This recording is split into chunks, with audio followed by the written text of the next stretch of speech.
Okay, smells very blackberry-y. So, I mean, let's just dive right on in. So without further ado, salud.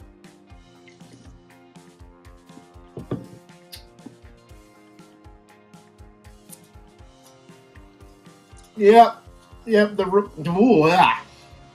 rumors are true. That's Dr. Pepper with cough syrup in it. So if you're in the club and you had some scissor, you could probably put that in somebody's cup and say it's scissor, and nobody would know the difference. Oh my God, it just gets worse. It just builds. Oh man, I got 11 more of those. That sucks.